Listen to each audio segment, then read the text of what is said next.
Sorry I'm late. Good morning. How are you doing today? Welcome to the Wake Up America show. It's nice to see you all here with us.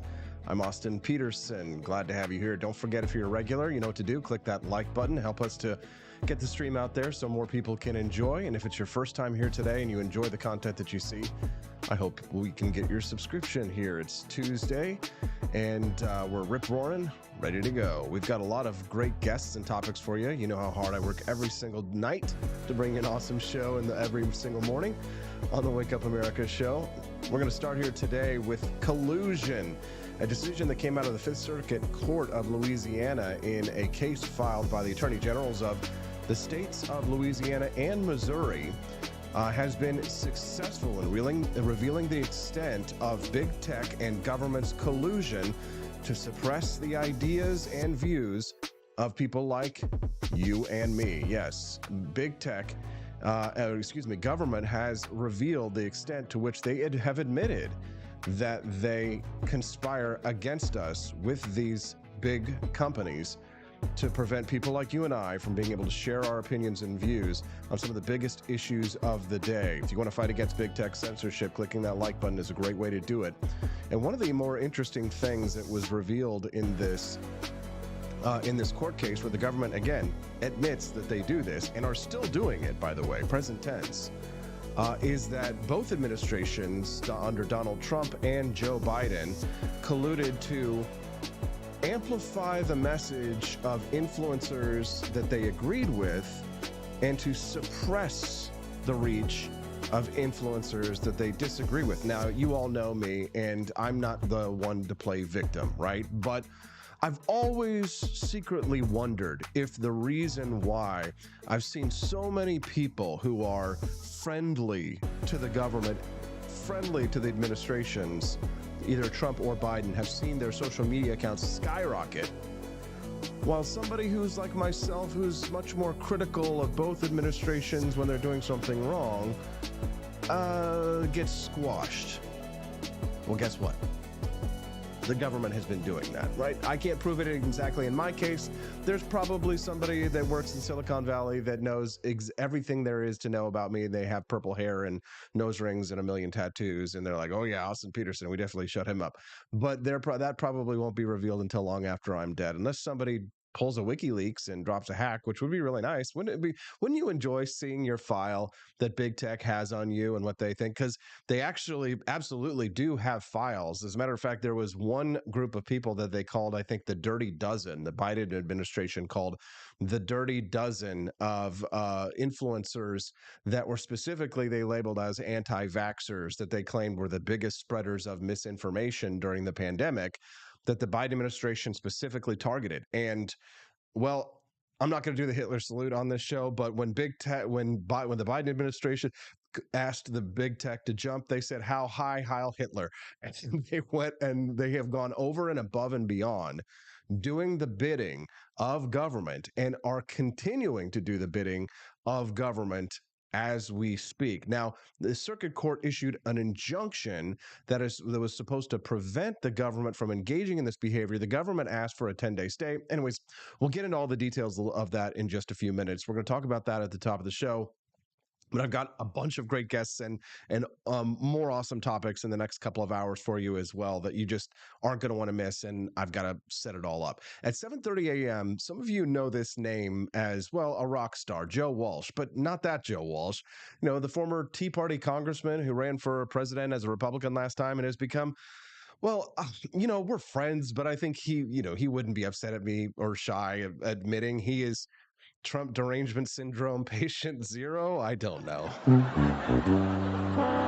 It's too bad that Chris Morrill isn't around anymore because I think he would love this segment. But Joe Walsh is going to come on here today at 7:30 a.m. He's like Trump hater number one, and he's gonna talk about the inevitability of Donald Trump versus Joe Biden rematch. No, Yeah, God! that's God, Joe Walsh please, in the background. no! Yes, No! yes. No! Deal with it, Joe. We're going to have to talk about it this morning, and we'll do that with Joe Walsh today at 7:30 a.m. Central Time. So about 25 minutes from now, if you're listening to the audio podcast later, you're like 7:30. No, I'm listening to this in my car at midnight tonight. What do you mean 7:30 a.m.? Yeah, so about 25 minutes from this point that you're hearing right now, we'll talk to Joe Walsh.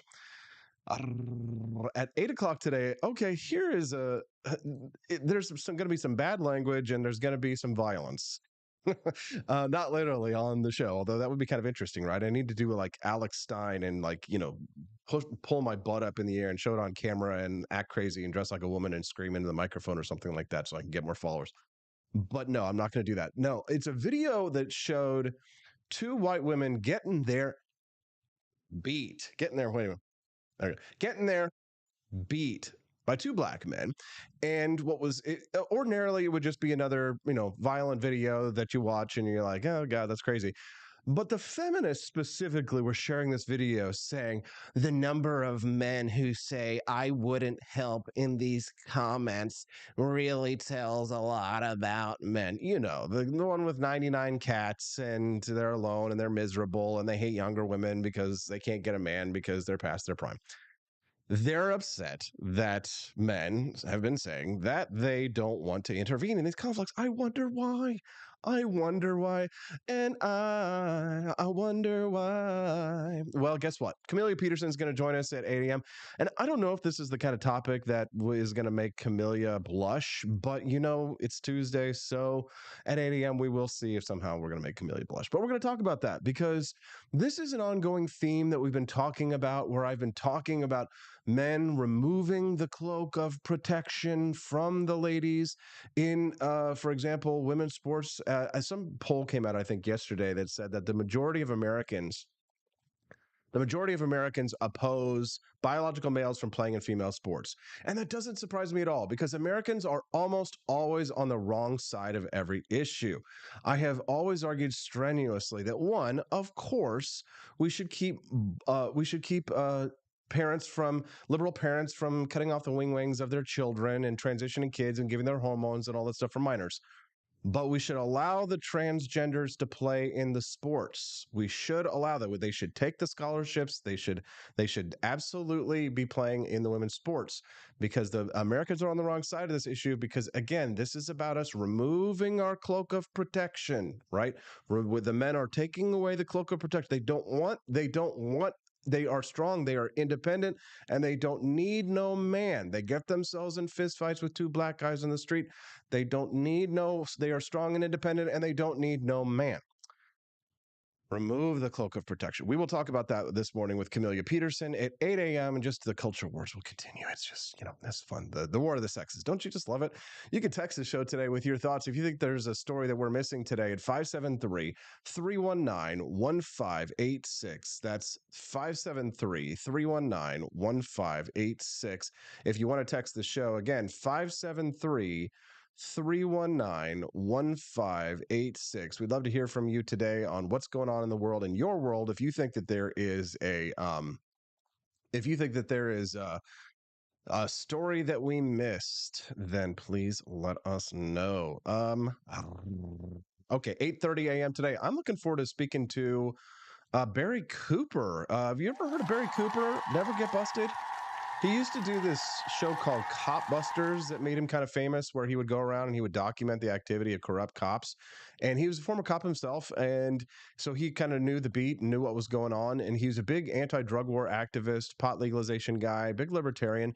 And Netflix is actually making a documentary about his life that's coming out beginning next year. And I knew Barry Cooper from way back in the day from my Freedom Watch days with the judge. I actually had booked Barry Cooper to be on the show back then, and a lot has changed. States have engaged in the legalization of the marijuanas. So I wonder what Barry Cooper is thinking. Apparently he's in Manila, Philippines. So I guess they can, that's a great place to be. A lot of my friends are like have like become expats. My buddy Brandon, he used to be my booker, and now he lives in Thailand, and he sends me all these videos and pictures. He owns like a couple of bars in Thailand now, and it's like all my friends have just decided to become expats, and I just can't believe. Now I'm never leaving America, baby. I love it here. America, love it or leave it. Well, they left it. Uh, and that's it. That's what we got on the show today. It's going to be a good one. We got lots of great guests. I think it'll be fun and funny and entertaining and of course informative. So let's go ahead and hit with the info. This is from the Fifth Circuit in Louisiana. It has issued a landmark case on the extent of government collusion against free speech. This is actually going to be the topic of my column this week. If you haven't seen, I've got a new weekly column at Human Events Magazine. That's Jack Posobiec's weekly magazine. So this week, this is what I'll be writing about. But it's a big rebuke to big tech's censorship, right? So the court actually ruled against federal officials for colluding with tech platforms to suppress speech. I mean, have you heard this story and how big it is? It happened last Friday. It seems like nobody's talking about it almost, right? This is the decision in Missouri versus Biden. Yeah, that's right. Give it up for Missouri. You're welcome. You're welcome for our service, fighting for your freedom. The attorney generals of Missouri and Louisiana, joined by individuals like Jim Hoft from the Gateway Pundit in St. Louis and several other plaintiffs, sued various federal officials for violating their First Amendment rights. And the federal judge ruled against the feds on nearly every point. The three-judge Fifth Circuit panel upheld his findings of fact and law, but the judge had issued in this case, Trump appointed judge, had issued an injunction against the government from being able to actively suppress, censor, and collude with big tech to clamp down on, well, you know what they're clamping down on. They're clamping down on conservatives and RFK Jr., but we'll get into that in just a moment. Now, to write this piece, I had to read a 74-page opinion yesterday to prepare my article at Human Events, and it just details an unprecedented amount of coordination during the pandemic, especially, but even before the pandemic, during the Trump administration. The government agencies and the social media platforms worked together to suppress the views of people like you and people like me, right? Tech employees attended regular meetings with the government, and they also stepped up their efforts when the government was never happy with the amount of suppression and censorship that was going on. So big tech was always, again, to, yes sir, whatever you say, you jump, we say how high, Heil Hitler. And of course, in this decision, you can see some of the things that many people called us conspiracy theorists for saying that at the time the government was actively suppressing us using big tech, and big tech was more than happy to do the government's bidding on things like that. Things like the COVID-19 lab leak theory, for example, which I was one of the first people to get ahead of that story when it first came out, that it made a lot more sense that COVID-19 had escaped from a laboratory in Wuhan than it had come from some pangolin or a wet market. And even some people that I know that are friends of mine were like, Austin, no, that's crazy. We're pushing against it and stuff like that. And you know me, I'm not a big believer in conspiracy theories. I spent yesterday, 9/11, debunking many of the major conspiracy theories, and that has not been a beneficial thing. If you're a libertarian and you don't agree with like the most retarded of all of the most retarded conspiracy theories, then you are like, it's like going to Elizabeth Warren house party and saying you don't believe in raising the minimum wage. You know what I mean? They treat you like you took a turd and you dropped a turd on the carpet, right? It's like, oh, you don't believe the Building 7 was demolished by Larry Silverstein and the Jews danced and the Israelis danced? Then you are, oh my God, yeah, like, you know what I mean? It's all a cult, right? Everybody's in a cult. You're probably in a cult or two, right? Most people are in a cult. Somebody sent me a message yesterday and were like, Austin, I really appreciate the fact that you've been able to join, to not be affiliated with any cult. However, and then he proceeded to tell me why he thinks that I should be in whatever cult it was. It's just like, I just don't fit in. Uh, anyways, so platforms apparently gave the officials access to what is known as an expedited reporting system. They downgraded or they removed flagged posts and they deplatformed users. So if you ever wondered why, when you were fighting against COVID tyranny in your small town and you were making posts on Facebook about how all your elected officials were colluding in order to suppress your speech in your small town, or the mask mandates, or that you posted the study that showed that mandates didn't do anything and that wearing masks wasn't effective against COVID-19, and you wondered, oh, I wonder why this post isn't getting any reach on social media. That was not an accident. That was deliberate, and the government has admitted it. Platforms gave the officials access to an expedited reporting system. So essentially, what would happen was these government agencies, like Cyber and Information Security Agency, the White House, and Anthony Fauci didn't do it directly, but they used an intermediary to amplify his views and to suppress his critics. As a matter of fact, get a load of this. Listen to this. I pulled this directly from an official in Missouri. In this case, testified the following. One parent who posted on Nextdoor.com an online petition to encourage his school to remain mask optional. Now, that happened here in Missouri, found that his posts were quietly removed without notifying him. And his online friends never saw them. Another parent in the same school district who objected to mask mandates for school children responded to Dr. Fauci on Twitter. This is chilling. And promptly received a warning from Twitter that his account would be banned if he did not delete his tweets criticizing Dr. Fauci's approach to mask mandates. Okay, let me repeat that so that we can get this free and clear and understandable here.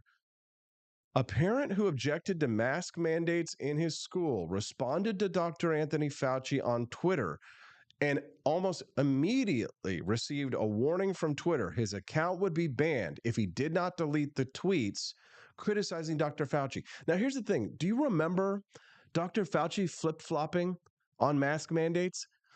Here's the thing. He was one way one day and one way another. Remember the pictures of him where he's got the mask down around his face, sitting around his friends at the baseball game, right? He's got it down and ha, ha, ha, laughing, eating hot dogs and doing all this kind of stuff.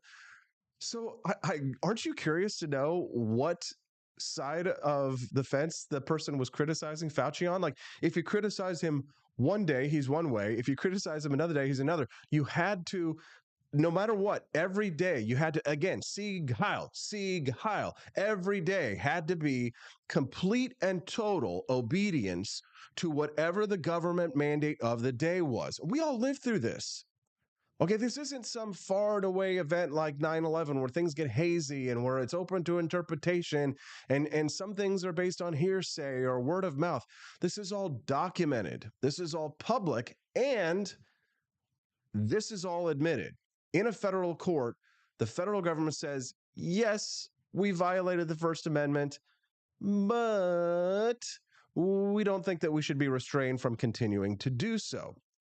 What does that mean, right? So the judge issued an injunction saying to the government, you have to stop doing this now. The government said, we want a 10-day stay, and they got it. So we're in the middle of this court case where we're trying to figure out at what level is the government going to be suppressed from being able to suppress us, from being able to clamp down on the freedom of speech. Now, things have changed over at Twitter. Elon Musk believes in a culture of free speech, right? And he's actually got a lawsuit happening now in California because California, the state of California, is trying to do things similar to what the federal government is doing right now. Listen to this. Elon Musk is suing California, contesting the constitutionality of an Assembly Bill 587. This is a state law that mandates new transparency regulations for social media platforms. They're coming after Elon.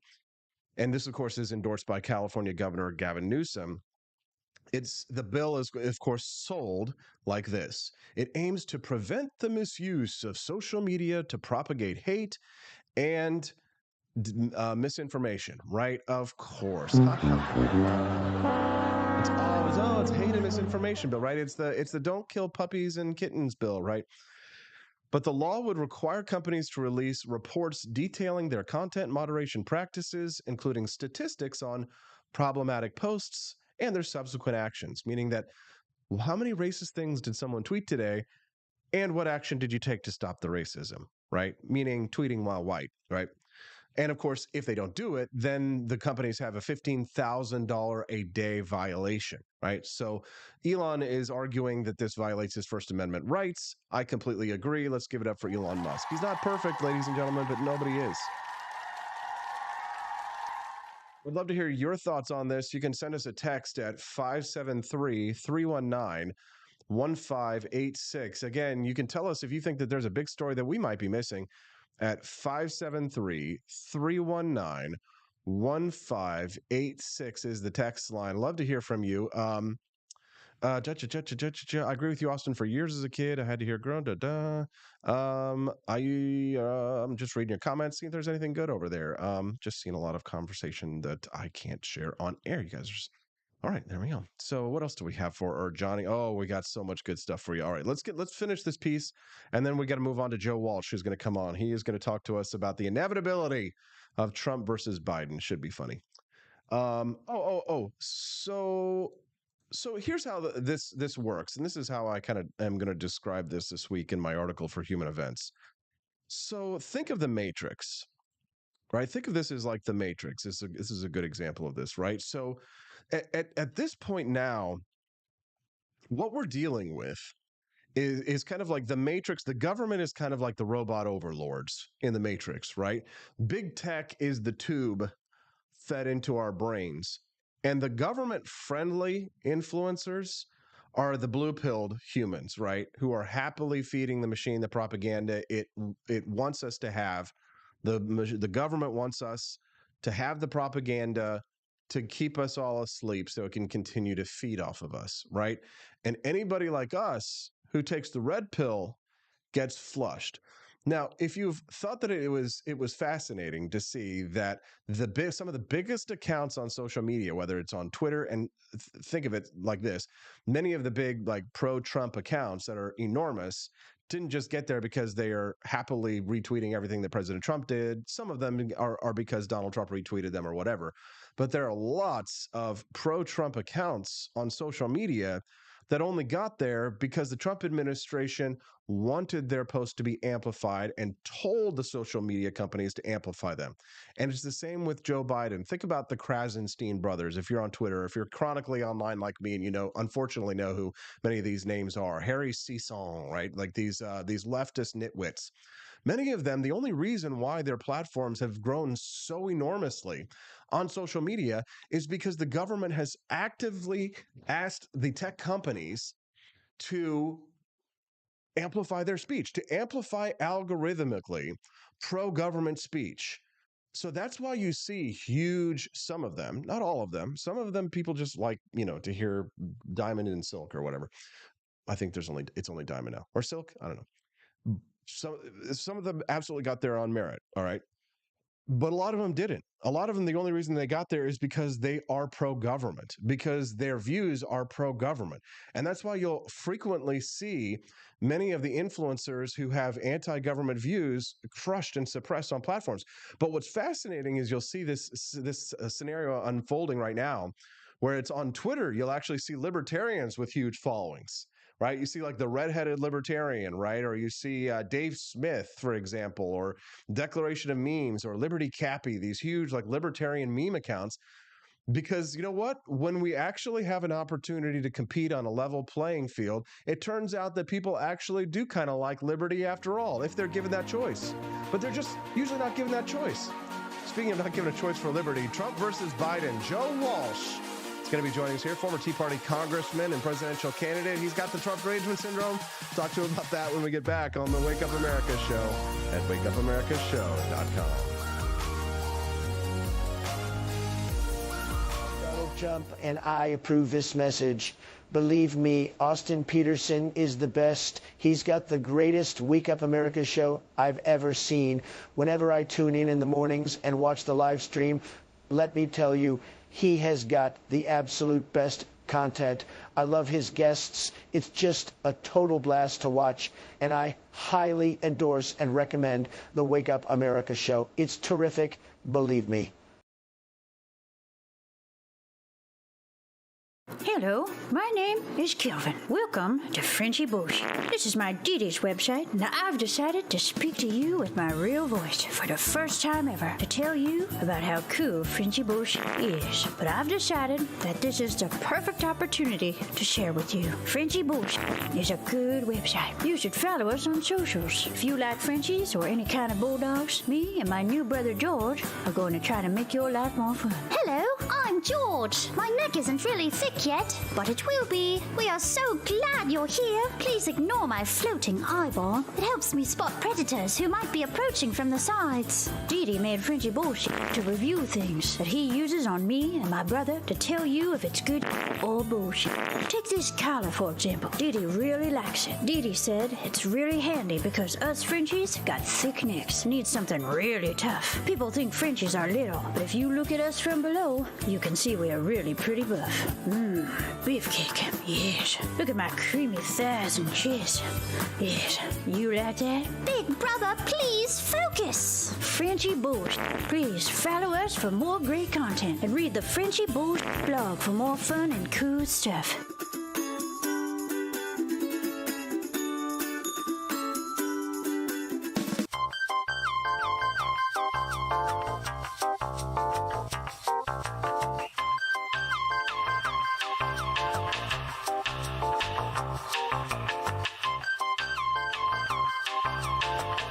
I'm a public defender. I am a public defender. I'm proud to be a public defender. 80% of Americans accused of a crime will get appointed a public defender. Everybody from a speeding ticket to capital murder. For every dollar we spend on public defenders, we spend $3 on prosecutors. Public defenders have to do pretty much everything on their own. Social workers, counselors. Investigating is another piece of it. The average public defender holds 300 cases annually. You never feel like there's enough time. Public defenders have health issues all the time. A lot of people give up and say, I can't do this work anymore. Gideon's Promise trains, mentors, and supports public defenders.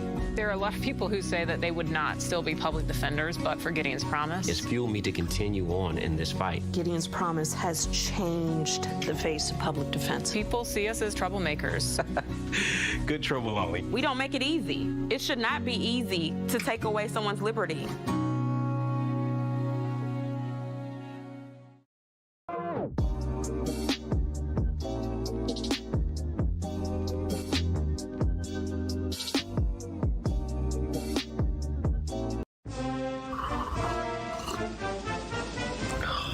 Tired of spending your hard-earned money on woke corporations that don't share your pro-freedom values? Fed up with sipping liberal lattes and progressive cappuccinos? Introducing Founding Flavors from AP for Liberty Shop. Get your day started with Washington's revolutionary roast. As robust and principled as the man himself, this blend is the shot of energy heard round the world. Or maybe you want to taste the fervor of freedom with Adams's patriotic perk. It's as dynamic and balanced as the U.S. Constitution, sure to awaken your spirit of liberty. For the aficionados, we've got the Jeffersonian Java, a complex mix of flavors that speaks volumes about your refined tastes. And don't forget Betsy's Liberty Lullaby, our decaf option, crafted with the same care and dedication Betsy Ross put into our Star-Spangled Banner. This blend lets you enjoy the taste of freedom anytime without losing sleep. No woke beans here, folks. Just pure, patriotic, pro-freedom flavors brewed with love for liberty. So why compromise your principles for a cup of coffee?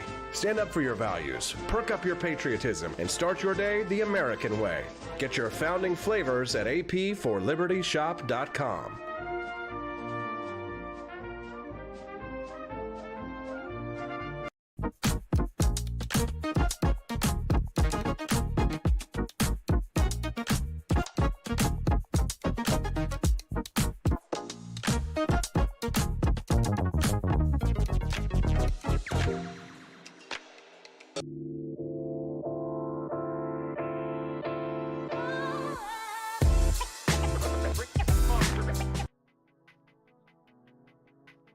Good morning, Rise and Freedom. I'm Austin Peterson. You're watching and listening to the Wake Up America show at wakeupAmericaShow.com. Well, I've been in the liberty movement a long time. For those of you, some of you, you know that I've been around since Ron Paul 2007, 2008. Yeah, some of you even go way back, people who are watching this show.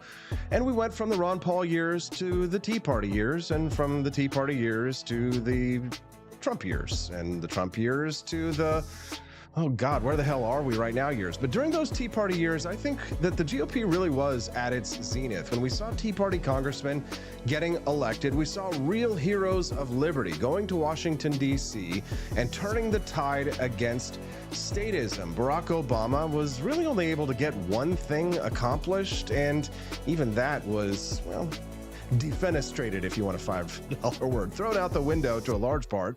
Obamacare, yeah, it still exists in the marketplace, but the mandate was taken care of. So, I mean, shouldn't we really have a Tea Party Part 2? Thomas Massey's still there. Justin Amash is gone. But there was another Tea Party congressman who is still hanging out there online. And I'm pretty sure that if the Fifth Circuit Court of Appeals ruling showed that there was suppression of any kind of speech online, well, I'm sure he was probably one of the ones that's getting suppressed by, well, formerly the Trump administration. And honestly, I bet the Biden administration doesn't really love him either. He's Joe Walsh, former Tea Party congressman and presidential candidate. That's for the price of one. Good morning, Joe. Austin, man, I'm a fan. It's always good to be with you, brother. Hey, Joe, a lot has changed for you, brother, in the last 10 years, from the Tea Party years until today. You know, we had a conversation on the radio about how you felt about Trump while he was still in office. You decided to run for president against him. And now here we are in an age of Biden, and it looks like it's going to be a rematch between Biden versus Trump, which pretty much nobody wants. How do you look at this scenario that we're facing in 2024? Sweet meteor of death or what? Well, it sucks. No lie. I mean, Austin, it sucks. And you and I probably disagree, though, on this. Yeah, Biden's too old, and I'm not a fan of Biden's, but I consider Trump to be a unique, I'm going to say it, hit me, existential threat to our democracy. So because I feel that way, it's put me, I know, it's put me in a weird place, Austin, in that I've got to oppose Trump no matter what. So I actually support whoever the Democratic nominee is, and that doesn't make me happy. Oh, go with me here. What if you didn't do that? What if you just changed your mind, Joe? I know, here's the thing. You've built up an audience now where when I go and I comment on your threads, I'm getting attacked by Democrats, right? They're coming out there like anti-gunners, minimum wage raisers, race baiters, and hustlers. Like, I know it's hard to walk away once you've built up an audience, but I mean, here's the thing. An existential threat to democracy, I mean, we haven't really had much of a democracy for a long time, right? And it's not to say, like, we don't need to get into an argument about small d democracy and republicanism. Yeah. I think you know the definition of these terms. Yeah.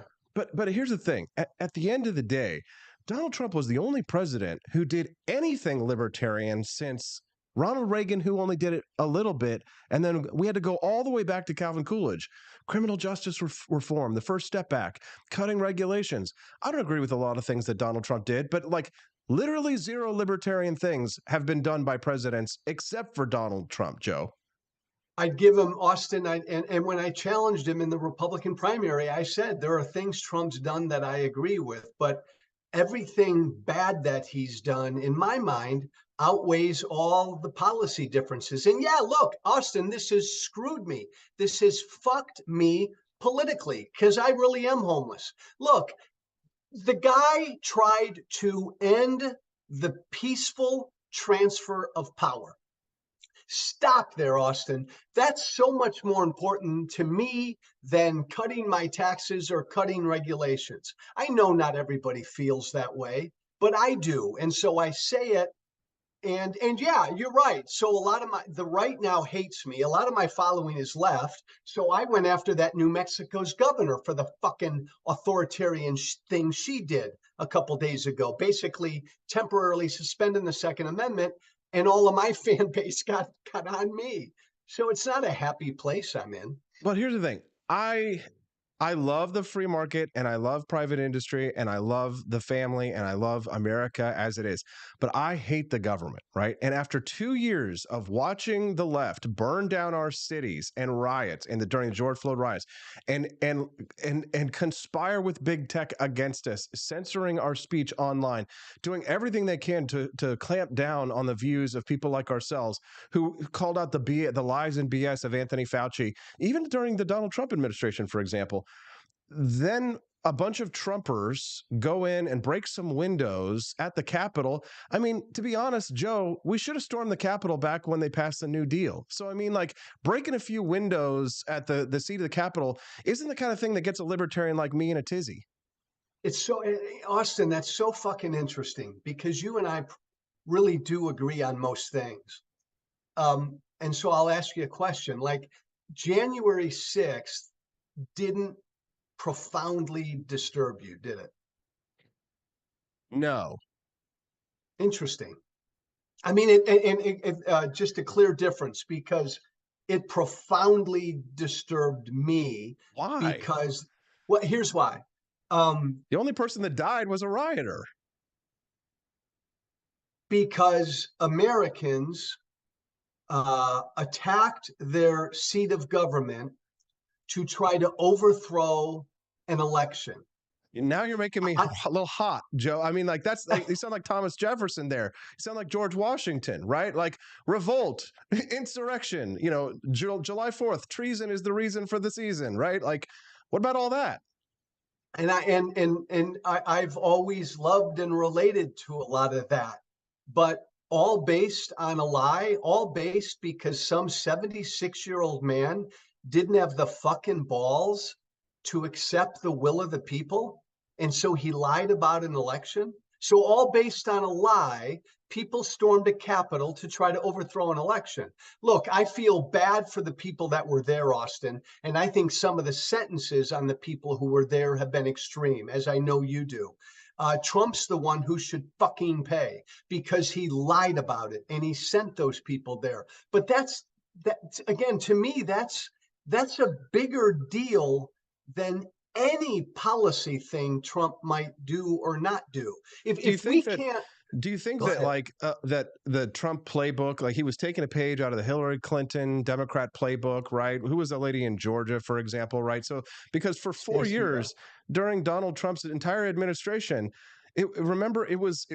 the drumbeat was the other way. Russia collusion, Steele dossier report. So many people fell for that BS lie about Trump colluding with Russia and that he stole the election and Putin stole the election and all that stuff. I mean, that was the Democrat playbook up until that point. So, I mean, what makes Trump any different? Trump probably committed crimes to overthrow the election. Look, you and I could have a long conversation about Russia collusion because there was Russia collusion, but you and I are not going to get into that today. Okay. Look, yes, a lot of Democrats didn't believe Trump won in 2016. Hillary Clinton was pissed off that Trump won in 2016. But you know what? Hillary Clinton woke up that next morning and fucking publicly conceded in front of the nation. Hillary participated in the peaceful transfer of power. Trump didn't. Trump never conceded. He never participated. And then we'll find out, Austin, but he's accused of committing crimes to try to overthrow that election. That's a whole different ballgame. Okay. I mean, I agree. I think that he should have conceded. I don't believe the narrative that the election was stolen. Were there cases of fraud that go on? Yes, there absolutely were. In certain cases, do I think it was enough to overturn the election? No. Do I think that Donald Trump committed a crime in the way that the government has described in these multiple indictments against him? No. I mean, you at least think that the New York case, the Stormy Daniel case, is stupid. Right. Stupid. Well, what do you really think of like the indictments that are against him? What do you really think holds the most water in your view? Well, to me, the most serious one is Jack Smith's, the federal prosecution of Trump trying to overthrow the election. And again, I'm a free speech absolutist, Austin, as I know you are. This has nothing to do with speech. Trump can lie about the election all he wants. Trump can believe he won all he wants, but he cannot then set out to use the powers of his office to try to overthrow the election. Look, I think the country's super divided. Trump didn't start this, man. Both parties suck. You and I have talked about that for years. I'm a limited government. I know I'm probably not as hardcore libertarian as you are in a good way. Few are. Few are, Austin, and I mean that as a compliment. But I'm generally a Tea Party limited government guy who doesn't have a home now because I see authoritarianism on both sides. You talked about the left trying to censor speech on the internet. My fucking former colleagues in the House, Jim Jordan, the rest, are trying to do the same thing. We see it from the right and the left. Agreed. No, completely agree. We've got the problem is that we're faced with a decision between stupid and evil. Where Republicans are the stupid party and Democrats are the evil party.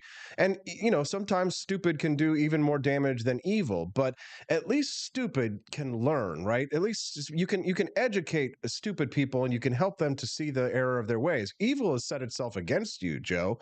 I mean, we face an existential threat from the left who seek to, they're here, they're queer, they're coming for our children, right? They've crossed a line now that I see any libertarian or limited government type has to put aside many of our differences that we have and present an iron front against what the left has proposed for our children in order to prevent future generations from being dissected, mutilated, indoctrinated, and turned into gay retarded communists, if to turn of a phrase, Joe.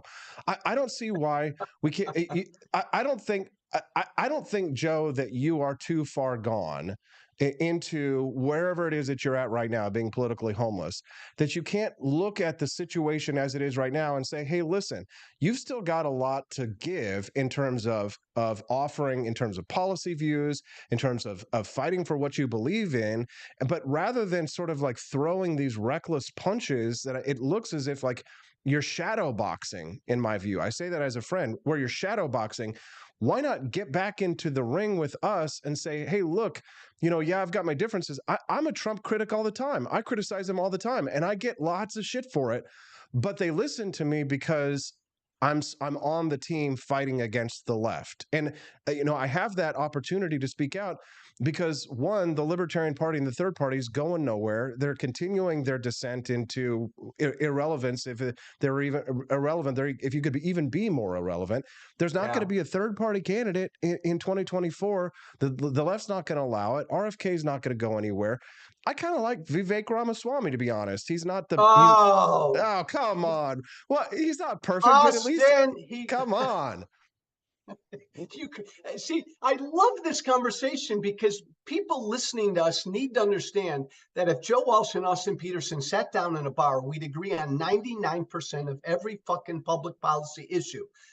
Austin, you say Democrats are evil and Republicans are stupid. Yes. I guess this is where we disagree. I say Democrats are wrong and Republicans are authoritarian. Like, in fair criticism of me, I spend way too much of my time just harping on Trump and Trumpism. That's a fair criticism. Lock that in, Joe. Lock that in. Lock it in. Give him a round of applause. No. Beat me up over the head on that. I deserve every bit of that. Agreed. Because I consider it to be such a threat, and oftentimes I go overboard in solely focusing on that. I believe that my former party, and Austin, you know this, I come from the populist base. I voted for Trump in 2016. I was a MAGA. I'm a MAGA reform gangbanger. I still engage with these people all the time, Austin, and I'm convinced that they've given up on democracy. Tucker Carlson is their muse. Republicans want a strong man, an authoritarian, to give them back the America you just described. Like, the right is so pissed about what the left has done to the country. They no longer believe the democratic process can get their America back. They need a fucking strong man to get it back for them. That's the line that I just can't cross, because I don't want an authoritarian. But here's the thing. Here's what I see. You're right. With them. You're right to an extent, Joe. And I think that the loudest voices in the room, the ones that we see all the time because we are, chronically online, they do reflect that. And a lot of them, I saw this guy the other day who's getting a lot of attention online. Have you ever heard of this Jackson Hinkle character? Yeah. He calls himself a MAGA communist, right? He's a Bernie bro that became a MAGA bro, right? He thinks that we need to have a Christian communist state. Yeah. Christian nationalism trends every single day, right? And it's just like, you're right? That there is a push by many on the right for an authoritarian version of what the left offers. Austin, just to cut you off for a second, then continue. I've had this debate with a lot of the conservatives. It's this conservative nationalism that they believe in, and they want to use the hand of government to give them back what they've lost. Like I was a free market Republican. I don't want DeSantis to punish private companies for doing whatever they want to do. Go ahead. Well, he's not gonna win. It's not gonna be DeSantis. I mean, like we never know. The things could change, and yeah, history is replete with people who become comeback kids. And honestly, DeSantis. Do you think DeSantis would be better than Trump? God no. Oh well, no. Let me take that back. I wouldn't say DeSantis is an existential threat to our democracy. So, in all fairness, yes, he would be better. Are there any of the Republican candidates that you like? You're going to be so mad at me. And by the way, I'm so glad that you still talk to me. I made my red line, Austin, was I said this 2.5 years ago on CNN because Fox won't have me on anymore. I said that I can't support any Republican who voted for Trump in 2020. If you watch that guy for 4 years and you still support him, I can't support you. So no. And by the way, even Liz Cheney and Adam Kinzinger, my buddy, they voted for Trump in 20. So there isn't a Republican I could support. No, I saw the things that Donald Trump did that were the few libertarian things that he did. And like, for example, the First Step Act, right to try, and things that libertarians have been trying to push for years. And I saw that as progress because I realized that we're in a game of inches, and that I've been pushing for revolution and revolutionary reforms for most of my political career, which we both know is not going to happen. Right? Things move slowly in the United States, and we have to see small steps towards what we believe in. And Donald Trump took small steps towards what we believe in. He took those steps, whereas he was so radically different from every other president we've had in our lifetimes. Don't you wish, Joe, that you could take many of the policies that Trump had with the temperance and personality of Ronald Reagan? I mean, because here's the thing: Trump did more libertarian things than Ronald Reagan did, but Reagan had more libertarian rhetoric. That's an interesting question, actually. There were some good things that Trump did. And I voted for him in 2016. And I was on the radio during his first 2 or 3 years, and I would compliment him when he did good and hit him over the head when he did bad. But Austin, libertarian, the king of the tariffs. Come on now. He's but the I most don't get everything that I want. That's a big one. That's a big one. Well, here's the thing. Did you vote for me in 2016 in the libertarian primary, Joe? I should have. You should have. So here's the thing. If you wanted a perfect candidate, I say to everybody now who's like, oh, but there's a candidate does this, or this candidate does this. I was like, did you vote for me in 2016? No. Did you vote for me in 2018? No. You had a perfect candidate, and now you've done screwed it up. You done fucked up, Aaron. So that opportunity is blowing the coup. No. So look, when it comes to policy, Trump did some good things and he did some really bad things. And by the way, the debt, he was just horrible and he doesn't give a fuck about it. Agreed. But then it's all of that, and all of that is inconsequential to me when you have a figure who believes he's above the law, when you have a figure who doesn't believe in the rule of law. None of that matters, Austin. And so I've got to be out there for a guy like Joe Biden, who's 130 years old. No, Joe, don't do it. Come back from the light, Carol Ann. Don't follow the light. Don't do it, Joe. I don't see them as comparable threats. You actually see the left as a bigger threat, don't you? I do see the left as a bigger threat. All I see in Joe is just a duller, grayer, blander form of authoritarianism that also wants to that's coming after our children, Joe. I mean, the left has declared war against our most valuable and precious resource, innocent children in this country. And to me, that is unconscionable. I mean, I was, famously booed in 2016 when I was in a debate with libertarians because I said that you shouldn't be able to sell heroin to a 5-year-old. And the anarchist wing of the Libertarian Party was like, boo, no laws against protecting children. There is a committed group of ideologues who are trying desperately to gain access to children, not just because they want to trans the kids, but because there is an army of elite pedophiles, Joe, who want access to kids and they want to keep our border wide open for the purpose of sexual trafficking of children. I mean, did you see the movie Sound of Freedom? Yeah, yes. And Austin, human trafficking, you know that is a huge problem in the United States, a multi-billion-dollar industry in the world. But Austin, you don't believe the Democratic Party and or most Democrats support pedophilia or human trafficking, do you? Here's what I believe, Joe. The only type of people who have the type of money, and you called yourself a populist earlier, it's not Joe the plumber down the street who takes his plumbing money and goes to Colombia and goes to a high-priced brothel and hires children that have been trafficked, okay? The type of person who does things like that is a member of the elite, okay? And we have seen the parties fluctuate in terms of like which party does the elite support? And we know that there's largely at the top, it's kind of like wrestling all behind the scenes. They act like they're enemies, but they're friends. You saw it up close in person when you were in DC. And when I worked there, I saw that too. But the Democrats really are the party of the elite at this point. The Republicans now are becoming the party of the working man, the common man. So the way I see this in the big picture is that, yes, I do think that liberal Democrats, elitist liberal Democrats, to a large degree, are involved in or engaged with the trafficking industry to an extent, because it's not the redneck plumber down the street here in Jefferson City who goes to Cartagena and gets a line of cocaine and goes and rents a 10-year-old boy. Joe. So that's how I see these things. It's not the Alex Jones Pizzagate, kind of a thing where everybody's in a collusion, all this kind of stuff. It happens very much in an atomized way. But yeah, I do think that, Jeffrey Epstein's client list contains a list of people like Bill Gates. Bill Gates is not a Republican, okay? But, you could say the reason why Bill Gates' wife left him is very clearly because of his association with Jeffrey Epstein. So a lot of these elites that you oppose as a populist are involved with the trafficking of children on our southern border. And I do believe that there is, and that is a conspiracy. And I think that they work to keep that quiet and to protect themselves and each other from prosecution and persecution so they can continue on their sadistic acts. Is there anything that I said there that you disagree with or think is wrong?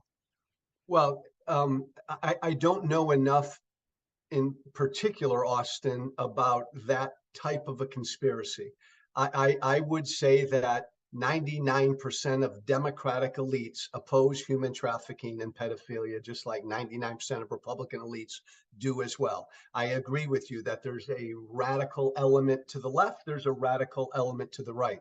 When it comes to most of these issues, I'm generally pretty libertarian, live and let live. And I think be tolerant. And I think this is where most Americans are when it comes to transgenderism and the rest, right? You can be a 13-year-old and believe you were born in the wrong body. And I think the gender affirming care is really important. When it comes to surgery and things like that, I think there are limits. When it comes to sports and locker rooms, I think there are middle grounds. I think that's where most Americans are. I think the right uses these issues to scare people. I think a lot of voices on the right would like to outlaw transgenderism. They consider it a mental illness. I don't.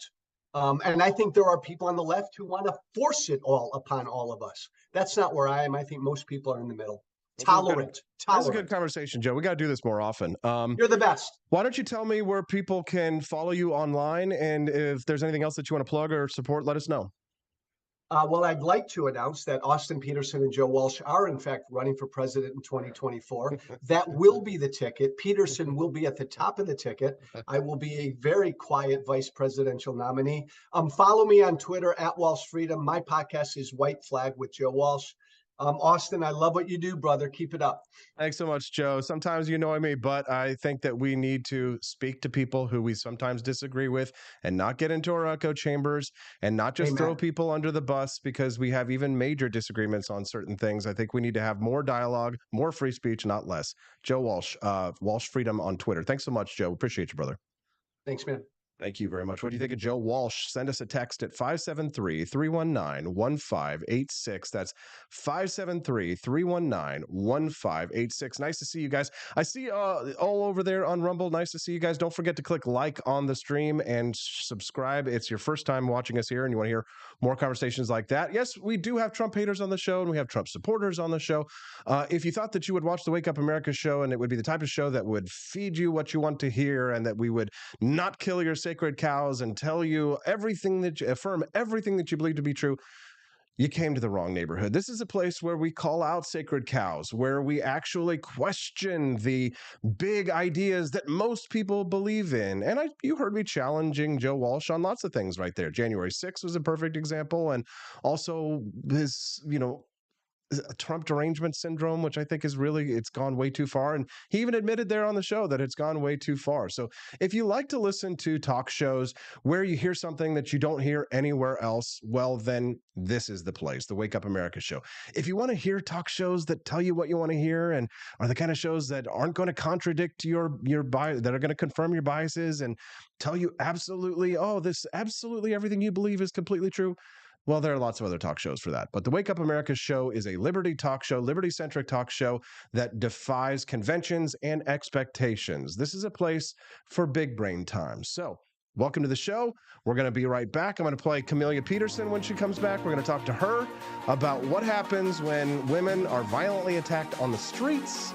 There's going to be some harsh language in the video that we play when we get back, so just be careful of that. And should men really protect women from violence on the streets? I say no. We'll talk about that when we get back on the Wake Up America show at wakeupAmericaShow.com.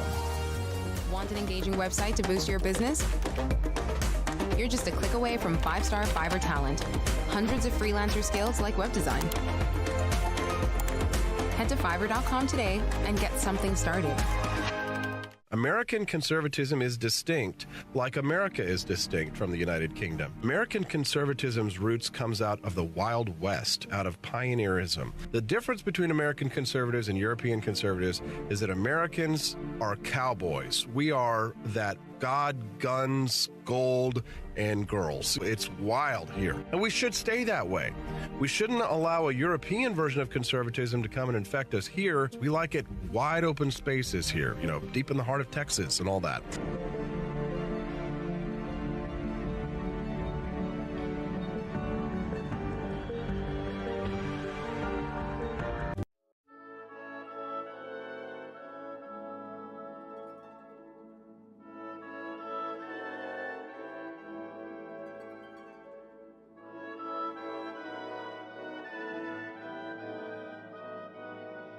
Hey there, it's your favorite Vice President Joe Biden. I wanted to talk to you today about the Wake Up America show, the best source for all your political news and commentary.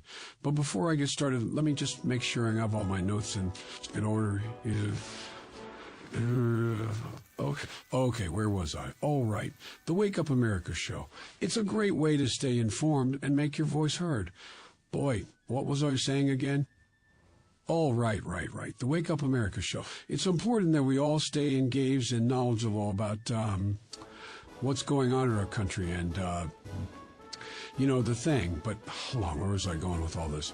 Oh, yeah. The Wake Up America show. It's a fantastic resource. And if you really want to make a difference, man, you can sign up to be a monthly donor at wakeupAmericaShow.com/support. Now, where was I? Oh, that's right, the Wake Up America show. So if you want to stay woke and support a great cause, head on over to wakeupAmericaShow.com/support and sign up to be a monthly donor today. And if you're feeling generous, you can even give a donation in my name. Thanks for listening, and keep on keeping on, America. Come on, man.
you for watching the Wake Up America show with my dad. Today, I'd like to share with you 3 reasons why you should visit Dad's online store at apforlibertyshop.com. Number 1, you can get exclusive freedom-loving merch designed by AP himself or me mom, Steffi. Liberty Laura has made some designs as well, and blimey, they are great! Number 2, most of these products are so wicked that they aren't even allowed to be advertised on Facebook or Instagram. Modern machine guns and a proper keychain. Plus, our Grover Cleveland t-shirt is so spicy apparently that leftists on Facebook specifically banned it from appearing on the website. Number 3, you're supporting liberty lovers just like you. Spend your money where you earn it, and you help me Pops build a community that supports what you believe. Bloody hell, this commercial is running too long. Gotta run. Bye now. Don't forget to visit apforlibertyshop.com. That's apforlibertyshop.com.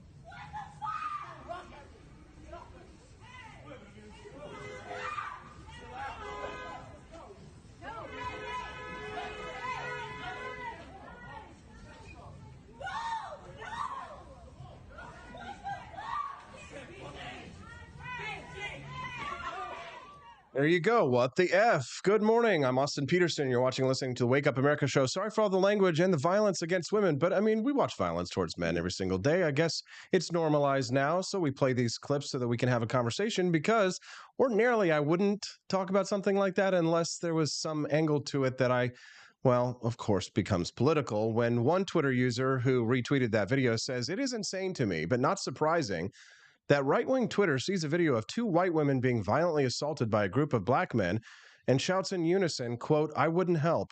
Interesting. So the problem is that the right-wing men won't help the white women. I wonder why. Let's talk to a white woman about that. Joining us now, live on the Wake Up America show from Hermann, Missouri, the great city of Hermann, Missouri. Beautiful autumnal weather out there, it looks like. Camellia Peterson. Hey, CJ. Hi, not actually in Hermann, but I'm in a very autumn mood, and so okay. this was a great backdrop for. Here, move your head out of the way for just a second so we can see the beautiful view here of the landscape. Hermann, Missouri, yes, wine country we call that here in Missouri. Yep. October, we got to get ready for Oktoberfest. I've been craving some delicious Oktoberfest beer. I can't wait. We got to plan our trip. All right, so actually, funny story. Almost got into a fight at Oktoberfest, but like a fist fight or anything like that. But Stephanie never lets me live it down. I was a little drunk, and we had bought a silver set, and Stephanie was not happy about it. But so I'm standing out in the corner, and I'm trying to get us an Uber, and I'm annoyed because it's like, it's hard to like get around there in Uber times. And so I was like, Stephanie, can you hold the silver set real quick while I use my phone so I can get us a cab, right? Which of course, as a gentlemanly. I think we were married at that point. Maybe not, right? Maybe not. I was like, all right, let me get us a car, right? And pay for it, of course, as a good gentleman. Just hold this silver set for a moment, right? The woman had to hold a piece of silver for a whole minute and a half, 90 seconds. Can you believe it? And a drunk woman approaches me on the street and says, why do you make her carry that heavy stuff? Why don't you do it as a man? And I just looked at her and I go, here comes a bad word, everybody. If you got kids, just be prepared. I'm going to say a bad word. But I remember I just turned and I looked at her and I smiled at her in the most fiendish way possible. And I said, what would be great? And she goes, what? I go, if you would just mind your own fucking business. And she looked at me and goes, and her husband's like, please come away, darling, come away. And she goes, that's a good idea. That's a great idea. And she came off, because God forbid ever that a woman should ever have to, 1, hold a silver set, or 2, be accountable when she talks smack in public to 2 black men and gets violently assaulted. What a great setup for this segment. Well, at least she didn't assault you, right? No. She didn't assault me. They should never hit a woman. There's no excuse to hit a woman. These 2 women are attacked in public. This leftist feminist says, oh, these right-wing men say that they won't help. Can you blame them? I mean, men are often, they get the short end of the stick and they are attacked for when it comes to defending themselves or in defending other women. I mean, the liability risk that you take on anymore is just untenable. So I saw some comments, and of course, we see things in little clips and sound bites anymore. And people were commenting that you don't see, earlier in the video that wasn't shown that the women initiated this, that they threw the first punch and started the altercation. So thank you for pointing that out. Right. So, I mean, I think that's important, first of all, because what is wrong with some of these girls? And I hesitate to even call these two women, because like women do not conduct themselves like that, first of all, especially if they're ladies, which, there's not a lot of ladies anymore. But anyway, but, it's like they have something to prove. And I think this is part of what feminism has done for us, is that they feel like that they can front up on these guys and there will be no consequences, because they want to be able to do that, but they still want to exist in that world where men will not retaliate, where chivalry still reigns. And we've said this a lot of times, you can't have it both ways. So go ahead. Well, we also talked just the other day about what is the correct measured response from a man, because there is that size difference. And he really lit into her. I mean, he was not holding back. Equal rights and equal lefts. Right. I mean, and I guess in fairness, like, she was on him like a monkey. But he did like and I think, and I think sometimes for men, it takes a great deal of control once you're in that mode and someone keeps poking at you. And she did that. They walked away and she went after them again, verbally yelling. And so what'd he do? He turned right back around and came back and, wailed on her again. Now, should he have done that? Probably not. I mean, it shows a lack of self-control on his part in reacting to her provocation, when it was just verbal at that point. So I liken this to the case of, in terms of like stepping in to help out, as that the Jordan Neely, Daniel Penny situation in New York, which it isn't exactly an analog, but it's a good example of, someone actually stepped in to try and protect his fellow passengers from being violently assaulted.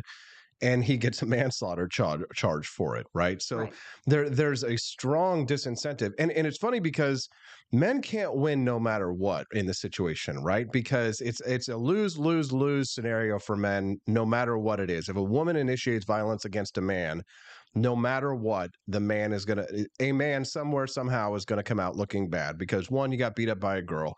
2, you beat up a girl. 3, the courts are going to destroy you. 4, the court of public opinion is going to destroy you. You can't do anything right? So it's like, we have criminalized self-defense for not just men against women, but men against men. And we've hyper-criminalized any kind of retaliatory violence against women whatsoever.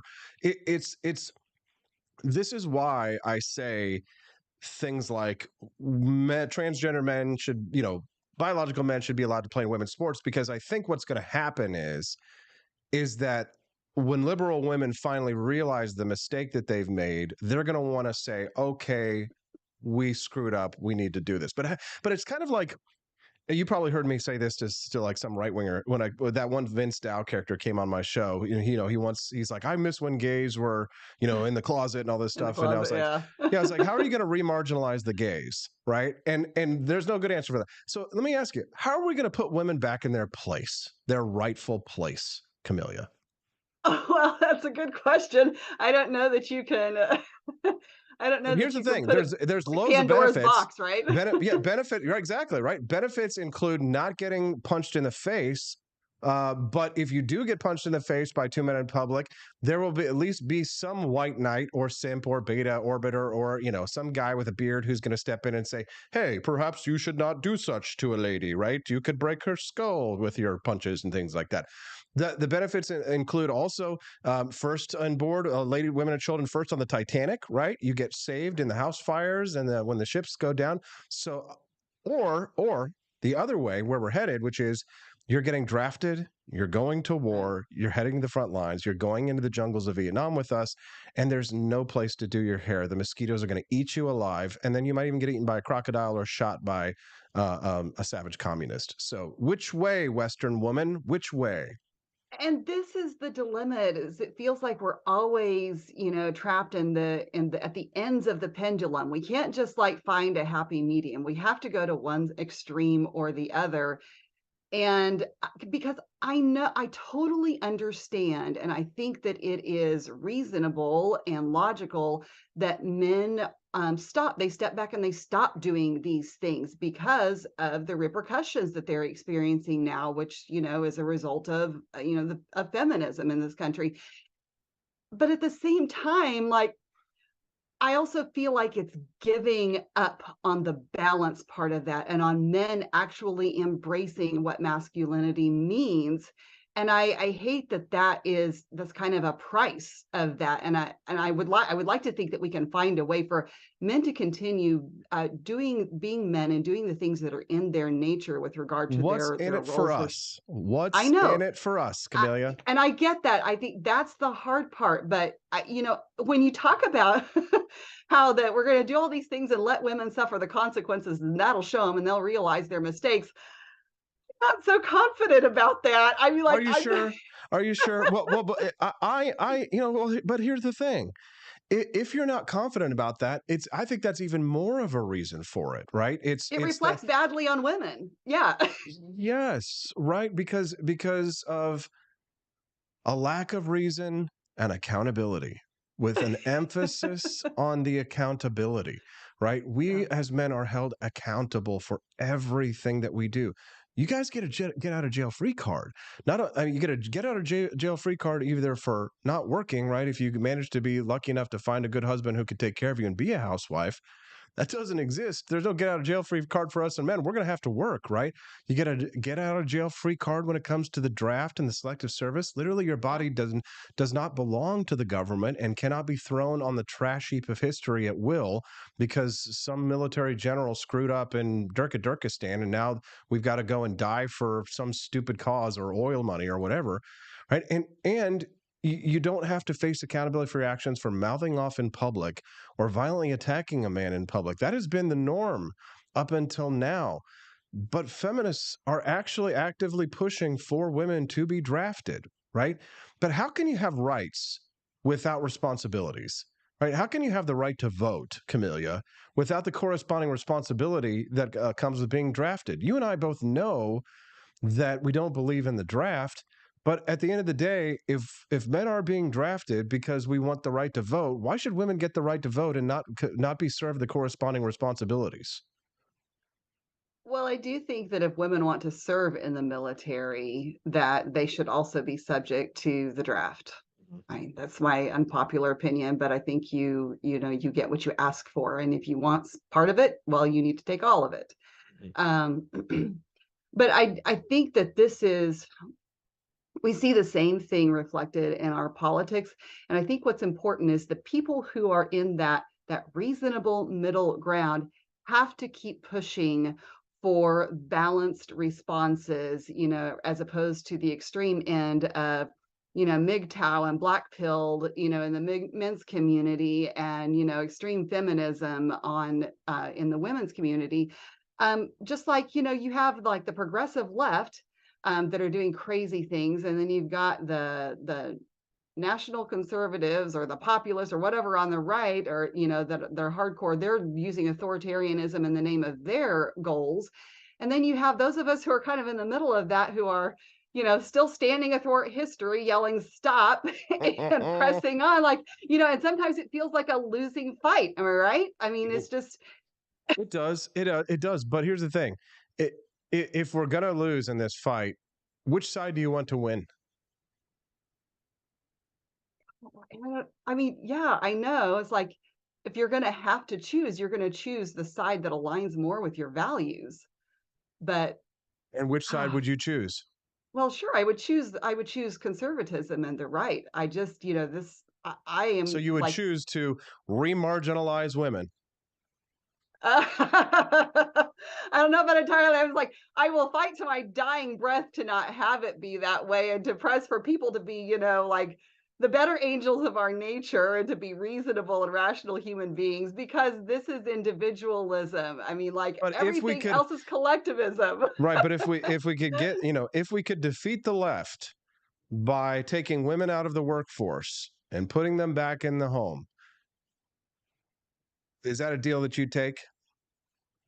Ah, gosh, I don't know. That's hard. I don't know and it's hard because I don't know that that's the answer. I don't think that's the answer. Are you And first sure? of all, and you can't put the genie back in the bottle. I mean, let's Okay. just be real. Well, I mean, if you can't put the genie back in the bottle, then it would seem as if, all we're doing is sort of nudging, like you say, standing athwart history. All we're doing is nudging in the direction because as we head towards what the left calls progress, right, progressivism, I mean, where they're pushing for an entirely androgynous society. I don't think I'm being hyperbolic when I say that.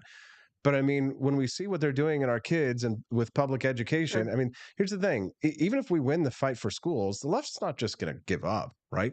They're going Of to course find not. they're going to find new ways to try and gain access to the minds of our children because they know that that's the future generation. It was, I think Vladimir Lenin said, like, "Give me the child, and I'll give you the man." Right? They're going to seek out different ways to get access to our kids and try and turn them into gay communists. So if we know that the genie is out of the bottle, how do we guide progress along as we continue standing athwart history? If we can't just say stop. We should also be acting as a switchboard operator, right? It's like the trolley cart example, right? Which kids are we going to run over in this scenario? Well, so I think that, we all are in pursuit of perfectionism. And I loved what Winsome Sears said yesterday about there's no utopia. Because I feel like that every side is pursuing their utopia, whether it's libertarians get accused of it, but it's really Republicans and Democrats are both doing the same thing. They just have their version of it.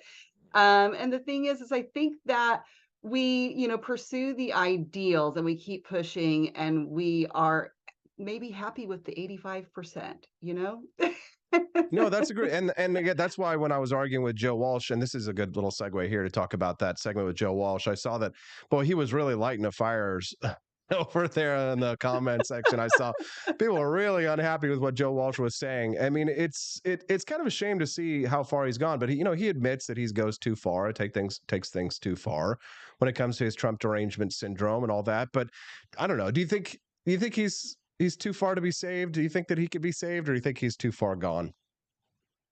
I think he just as much as admitted that he's not willing to be saved, so to speak.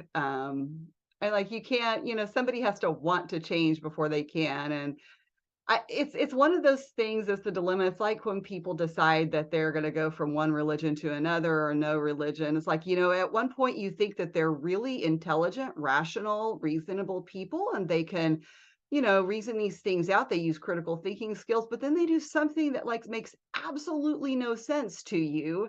And so all of a sudden we're like, what happened to them? They're all of a sudden less intelligent now or whatever. And so I don't know. You have to. If Joe Walsh has Trump derangement syndrome level 10 at a level like 1 to 10, Joe's level 10, you've got it like level 3. Okay, I was 3 to 4. 3 I was going to say probably slightly more than that, but yes. I'm being conservative.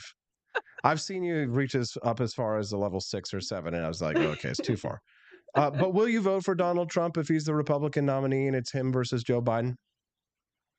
If it's him versus Joe Biden, I mean, yes, I think it's, there's just no way we can do 4 more years of the Biden administration. I honestly don't think it's going to be Biden, but whatever. Like that video, oh my gosh. I played yesterday of him in Vietnam. Yes. Holy cow. There was barely a word that was that you could understand. I say legible, but understandable. It was just garble, garble, garble, garble, garble. And then but I could understand when he said, "I'm going to bed." God, like what? It's like Grandpa, Imagine that being your legacy. And here's the thing is that that would be his legacy if the mainstream media were running those kinds of things. But everybody's seeing that. But anymore, I mean, like that may end up being his legacy because the legacy media is not what carries so much weight anymore as what you see online. And the thing is that, you know, people always, this kind of side note, but people always say, oh, Twitter's not real life or whatever. But when you go and you read all of these mainstream media articles, what do you think they're using in there? Because it's easy for quotes and things like that. They're using people's tweets. They're using information that they get off of Twitter. So in a lot of ways, Twitter is real life because it's filtering through the mainstream media because it's easy for them to access. And you have all of these journalists that are in a big echo chamber along with, you know, the rest of us are crazy. But anyway, so yeah. But we're not an echo chamber here on the Wake Up America show, are we? Of course not. I saw some commenter over on Rumble a little bit ago. It was like, I would never. This is why Tim Pool and Steven Crowder get big audiences because they would never tell us things that we don't want to hear. We like the shows that tell us what we want to hear. Well, I was just thinking to myself, I'm like, well, you came to the wrong neighborhood, mother, because this is not the show for you. People, right? This is not an echo chamber here. We talk to people from all sides of the spectrum, and this is if you've got any sacred cows, if you worship any golden idols, or if there's anything that is off limits to you, this is not the place. Because if you bring your sacred cow in here, I'm gonna barbecue the shit out of that thing and eat it and serve it up to you. It's what's for breakfast. I'm gonna serve it up to you rare. All right, Camellia Peterson. Anything else you want to share with our listeners before we let you go today, CJ? Always fun. I just think that it's really important, you know, kind of we're talking about that we tend to live in the extremes. I think it's really important for people to have those conversations like you had with Joe and to be able to have that dialogue, whether you agree on things or not. It's probably even more important to have that dialogue when you disagree. So anyway, we will keep pressing on and, you know, resist the pull of the extremes. Yeah, let's do it. And let's just keep thinking for ourselves and be willing to change our minds if we are confronted with evidence that contradicts our worldview. That's the only way to live, but it's not a way very many people live. It's kind of dangerous, actually. People always try and kill you. Camellia, thanks so much. Have a good day. We'll see you on Thursday.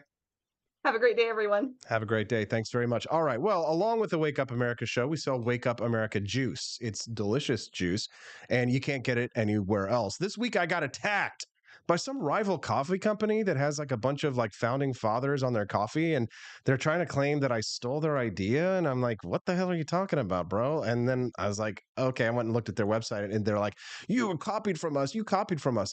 They literally just copied the paintings of pictures of the founding fathers, and were like, this is our coffee company. It's just you literally just copied the paintings that somebody else made. No, we made a brand new, completely original Wake Up America show coffee called Founding Flavors Coffee. And it is not only some of the best branded coffee out there. My lovely wife, Stephanie, and I worked very hard to make you some awesome original drawings of the founding fathers and come up with some cool nicknames. But we also actually did our homework on the beans as well. We taste tested all of these different blends and single origin roasts. We've got a little something for, well, almost everybody, because there's so many different types of coffee. Sometimes people will be like, hey, Austin, do you have an Italian roast and stuff? I'm like, can I buy it in a bottle cold brewed? And I'm like, I don't really have that yet, but we just launched a coffee company. We've got about 6 different brands of coffee at the moment for you. And if you are a coffee lover, it is a premium blend. This is not a coffee for people who like to drink day-old, bitter, instant coffee, and they don't care, and it's been sitting in their truck in a giant thermos, and they don't care, and it costs you 97 cents. This is a coffee for premium coffee lovers. This is a coffee. I'm going to give this coffee as gifts to all of my family for Christmas because I know they're going to love it. All of the coffee lovers in my life are going to get Founding Flavors coffee. Here's the thing. If I wouldn't create a coffee brand and then make it so that I wouldn't recommend it to people that I love or that I care for, right? I give this coffee to people that I love and I care about, and I share it. I'm proud to share it with them, which is why I'm proud to share it with you. I would be embarrassed if I released a product that I wasn't happy to share with my family members, or that I wouldn't drink every single day, because I'm honestly kind of a snob when it comes to coffee. And I drink coffee every single morning on the Wake Up America show. So if I was going to release a coffee brand, I only wanted to release one that I would drink every single day. Here I am drinking today's Thomas's Painkiller Coffee. It's absolutely delicious. In regards to the price, so everything is baked in. What you see on the price on AP for Liberty Shop is delivered. And if you're saying to yourself, well, I might want to try multiple different flavors from Austin's coffee brand, then definitely make sure you use the bundles page because you save money that way. If you go to the Founding Flavors bundles page at apforlibertyshop.com and you buy 2, 3, 4 bags or more, the savings stack up.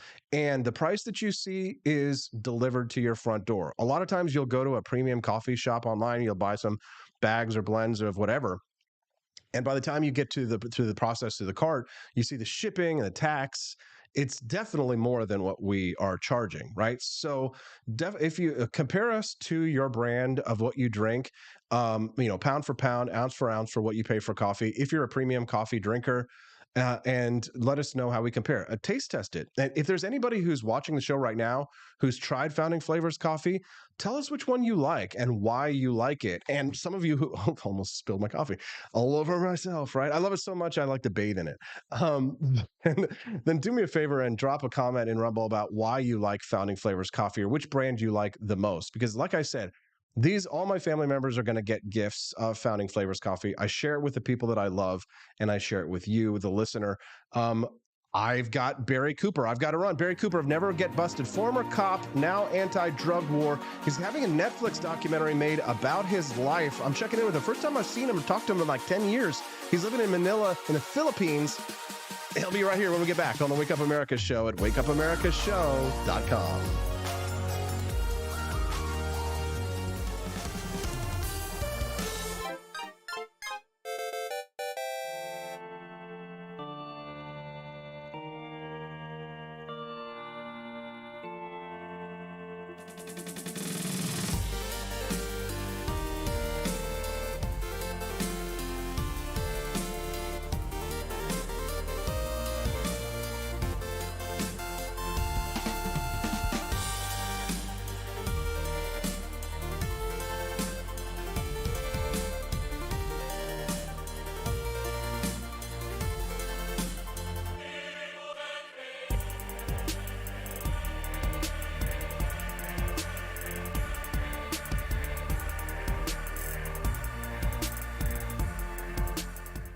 It was 1946. A battle was fought, not overseas, but right here on American soil. The Battle of Athens, an intense struggle against election fraud and for the rights promised by our founding fathers. Driven by the Second Amendment, ordinary citizens stood tall and fought back. Help us expose this momentous battle of integrity and bravery. Your support can make a difference. Visit givesendgo.com/bleedamerican and pledge your support, because we believe in the power of truth, the strength of unity, and the spirit of we the people. Let us not forget, we bleed American.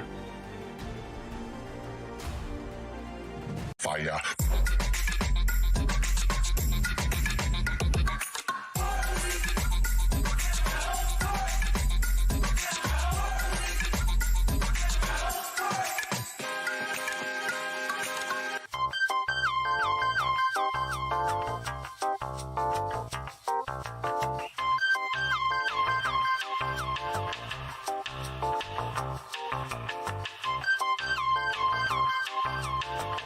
Hello, this is Barack Obama, and let me tell you why Austin Petersen stinks, and you should never pay attention to anything that he has to say.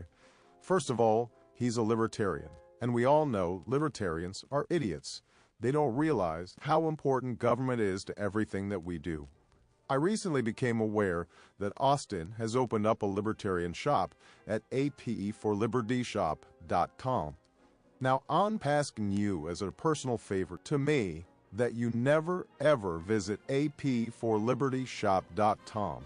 With all of the great Liberty merchandise there, the last thing that we need to do is to get people spreading this message around the country, because then they might start thinking that they don't need government. And that's the last thing that good Democrats like us want. So if you love democracy, like me, and hate freedom, then don't visit AP for Liberty Shop. Like I said, whatever you do, do not visit apforlibertyshop.com.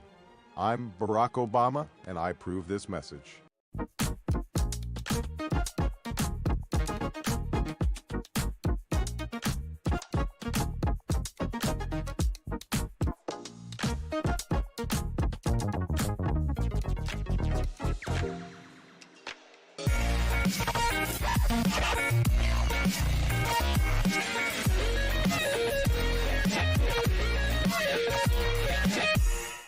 When I was in foster care, I never knew when I would have to move, so I always had my suitcase ready to go.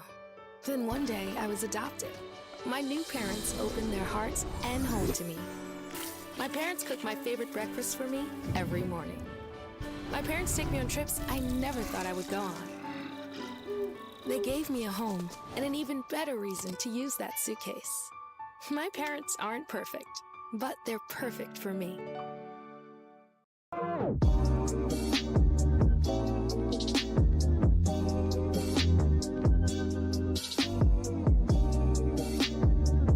I would remind you that extremism in the defense of liberty is no vice. It is better to settle these matters in the courts than on the streets, and new laws are needed at every level. But law alone cannot make men see right.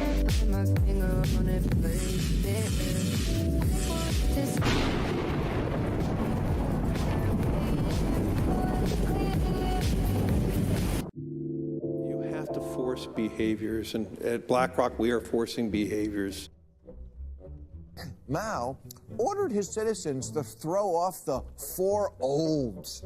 Old thinking, old culture, old customs, and old habits. So, your whole life went in the garbage overnight, no biggie. And those who resisted were attacked by an army of purifiers called the Red Guard, who went around the country putting dunce caps on people. Yeah, who didn't take to being a new kind of mortal being. If you don't force behaviors, whether it's gender or race or just any way you want to say the composition of your team, you're going to be impacted. Well, things haven't been so sweet for Ben & Jerry's after the company posted an anti-American tweet, a few of them, on the 4th of July. The ice cream makers declared the United States was founded on stolen indigenous land. Well, someone should tell Target that, because they're now selling swimsuits with tuckums in the women's section of the store. And they even have a line just for kids. Yeah, we're going to reach out to Ben & Jerry's and ask them how they can live with themselves as they operate a multi-billion-dollar company on stolen land while declaring other people give up their so-called stolen land. This is the child section. This is literally the kids section. I'm next to a literal onesie that says whatever the hell that means. We have "Glad You Came Out" and "I'm so happy that you're queer" in the kids section. Are you kidding me? I'm sorry, but pride and toddler don't belong in the same sentence. Good news! Starbucks will offer its workers reimbursement of travel expenses related to accessing abortion and gender-affirming procedures. Kyle Rittenhouse was seen wearing a Black Rifle Coffee Company shirt, and they wanted to distance themselves from that individual. Key employees at the company also were donating to Democrats. Hafer doubled down on throwing many in his base under the bus, describing them as racist and a repugnant group of people.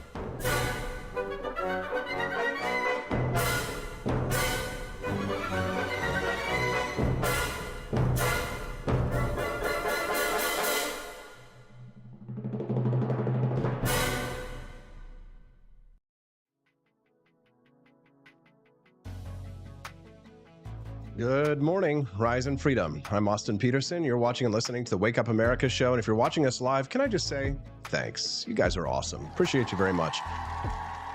I do appreciate the people who listen to the show later as well, of course, but there's just something special about having a live audience. Over 100 people here watching us live. Appreciate y'all. At rumble.com. Thank you to Rumble. 134 people. Very grateful to have you all here with me this morning. Because just think about it. How much fun would we be having if we were in an auditorium? 134 people in an auditorium. 10, 20, 30, 40, 50, 60, 70, 80, 90, 100, 110, 120, 134 people. Imagine if we could all get together. And I like to kind of like picture what everybody looks like. You know, we get to all hang out. And, you know, show regulars would be there as well, like Daniela Pensac, who will be with us on Thursday. Camelia, of course, she'd be sitting there front row and center. And, you know, Stephanie P. for Liberty, Bitchmobile would be there, Clementine, or aka Doug, JJ8884, Studio 314, buddy Will Run Riot, Joni Rankin. Wouldn't it be fun for us all to get together sometime and just have like a big auditorium together and just do a whole big, real live audience show? We got to do that sometime. I know it's hard. Everybody's got schedules and lives and families, and getting everybody together from around the country is a lot easier said than done. But I would really love to meet everybody, especially the people who get up early and watch the show. I'd love to just know more about you and introduce myself to you personally, because that's how I've built all of my campaigns for liberty, is on the backs of people. And you know what's funny? I actually learned this lesson from the Marxists. See, I've studied Karl Marx and Vladimir Lenin and the Communist Revolution and socialism and socialists and Nazis and National Socialists.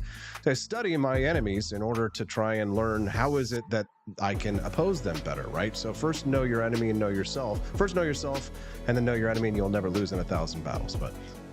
But how did communists come to power? Well, if they don't have money and they don't have institutional power, like I don't have a lot of money or institutional power. Somebody was accusing me, the coffee company was like accusing me of being a rich guy or something like that, or like,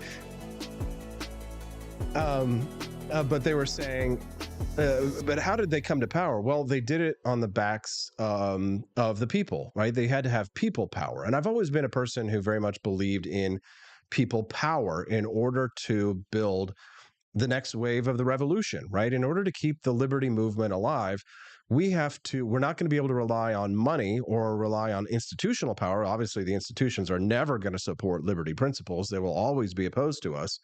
We'll have to build our own liberty institutions, but we're going to build it with flesh and blood. And that's one thing that the socialists realized, because, of course, for a long time, many of the movements, for example, the Russian Revolution, was built on the backs of the poor, the marginalized, the people who have been pushed to the edge by the institutions, and which is why they all banded together to fight against the Tsar, and why Soviet communism was an attractive system to them as an alternative to Tsarist Russia at the time. So, you know, learning from those people, learning from those social movements throughout history and studying them and how they came to power. Remember, Hitler was also democratically elected. Like, how did these people build a movement without institutional power and without money? Well, you have to fundraise, right? So you do have to raise some money in order to accomplish your goals, right? And that's why I do run a merchandise shop and ask for monthly subscribers, not only through Rumble, but also at wakeupamericashow.com. But, you know, to build up a fundraising base. And then I also ask you to, hey, not only tune into the show, but share it with your friends. If we want to keep the liberty movement alive, then it's going to be it really is up to you. And I know that it's easy to tune out because you're not looking at me in the face, but pretend like I'm speaking to you as a person individually. Joni Rankin, Bluetrike, Cheeky Mare, Grover Bentley, Robbie Theraman. I'm speaking to you.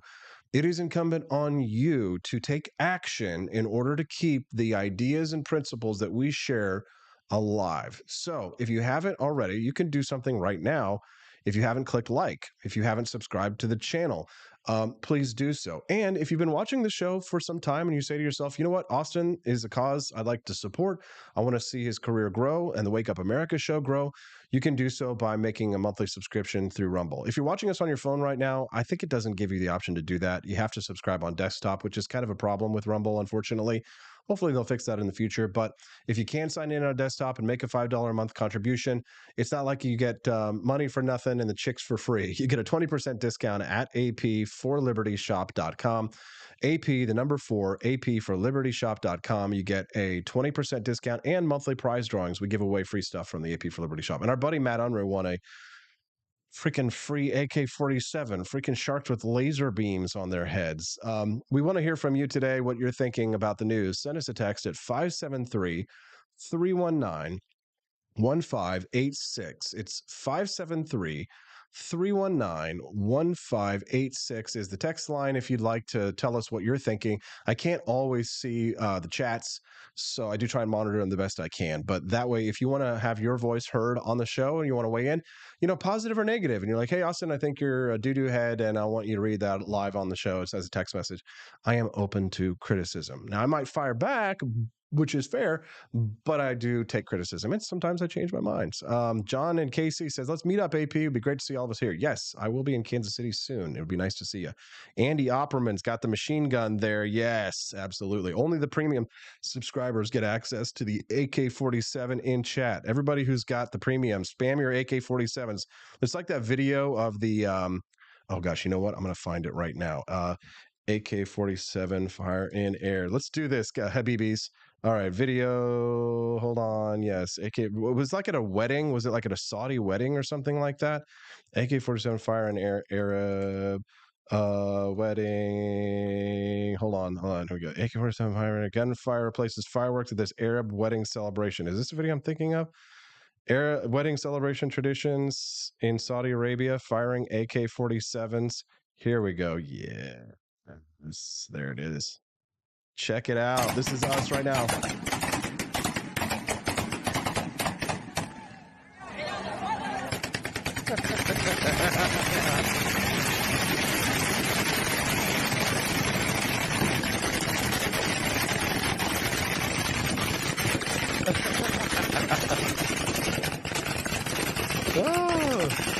There's tons of videos just like these. Celebratory AK-47 gunfire goes very wrong. Oh no. Oh no. I think this is, oh yeah, somebody got injured. Okay, let's not do that. We want funny stuff. Gunfire replaces fireworks. Okay, hold on. That's the same wedding celebration. Celebratory. There was one where it's like they're all standing around Lamborghini. Here it is. This is the one that I love. Check this out. Look at these guys. Okay, watch this. This is so epic. This is us right now, Habibi.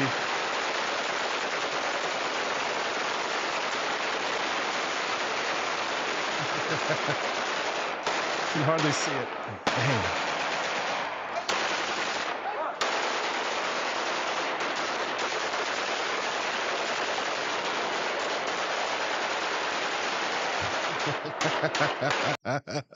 That's us right now, Habibis. Yes. Don't you just love it?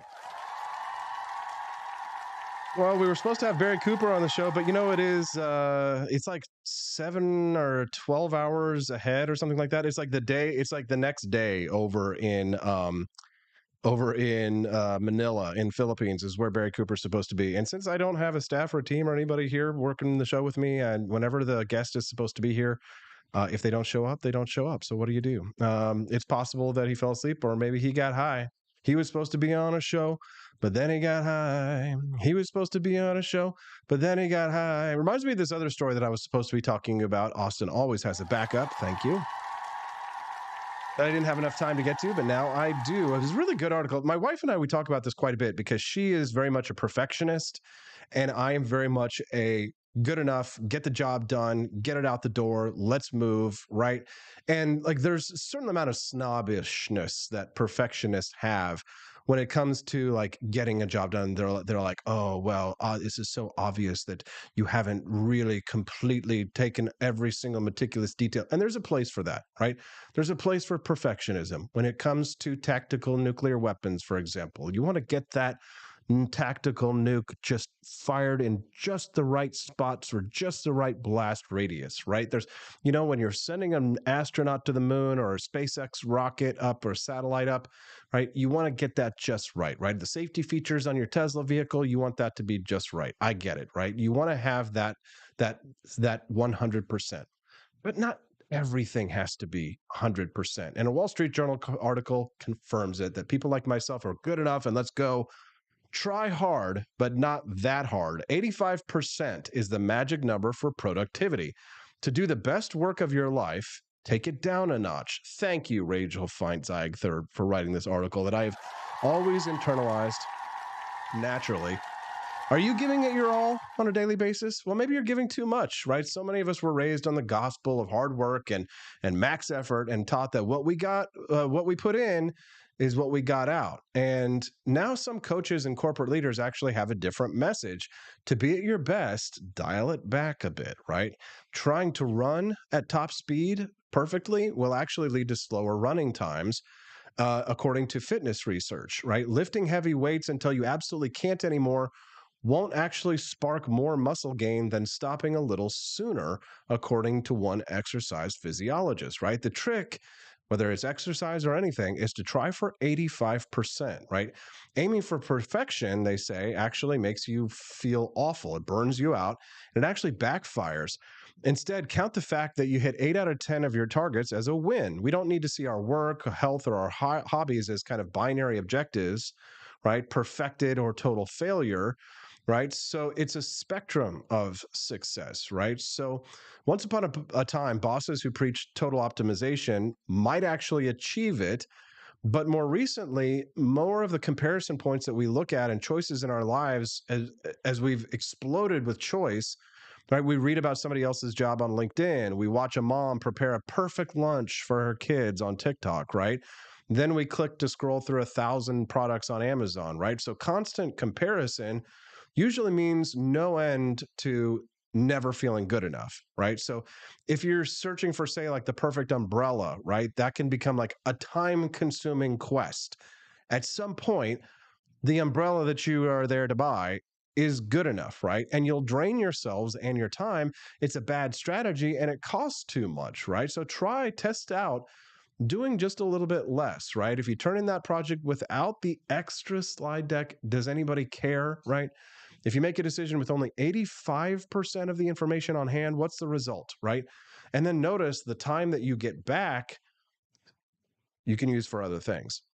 So Stephanie and I, whenever we're working on the business together, right, for whether it's AP for Liberty Shop merch or maybe a guest for Wake Up America show or like a speech or something like that, some initiative that we're working on together, Stephanie is always amazed at how quickly I will work. Or whenever I hit a snag in something and I can't figure out the answer to something, I will work at it a few times, see if there's an answer, ask AI if there's a solution to it somewhere.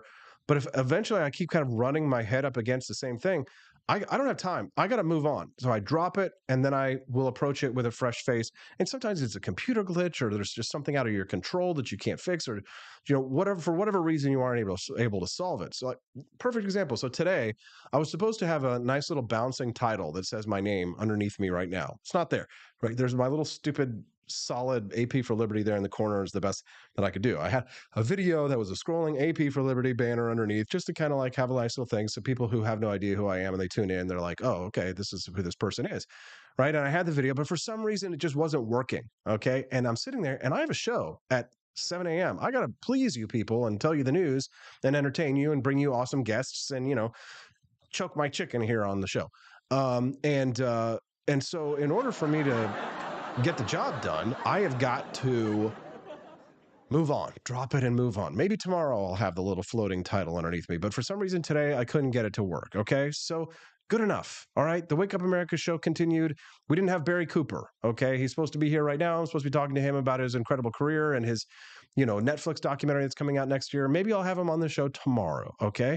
Or maybe not. Right. You just have to realize that sometimes good enough is good enough, because all of the time that you spend not being able to decide what it is that you have to do is time that you can get back actually getting things done, right? So the effortless success that so many of us crave comes from a relaxed confidence and a tolerance for ambiguity. I know that this is not the kind of thing that people want to hear. Barney Stiles says, I think this was written by a loser. No, sir, I think I would disagree. This is the kind of thing that winners do, right? Because at some point you got to get something done and you've got to move on to other tasks. It's just how life is. But I'd love to hear your thoughts on it. Send me a text at 573-319-1586. Again, you can text the Wake Up America show anytime, night or day, because I always check the messages, even when I'm working in the afternoons, at 573-319-1586. I saw somebody was sending me a text message today about a video that they want me to watch about voters that were in New Hampshire, the focus group of the Breaking Points did in New Hampshire, the GOP electorate. I'm going to watch that one when I get home later, and and I'm producing more content for the Wake Up America show, booking more awesome guests. But at some point I might, not be able to finish the entire video, right? So 85% if I watch it, right, that's probably good enough, right? And never underestimate your ability to improvise, says Joni Rankin. Exactly. Thank you.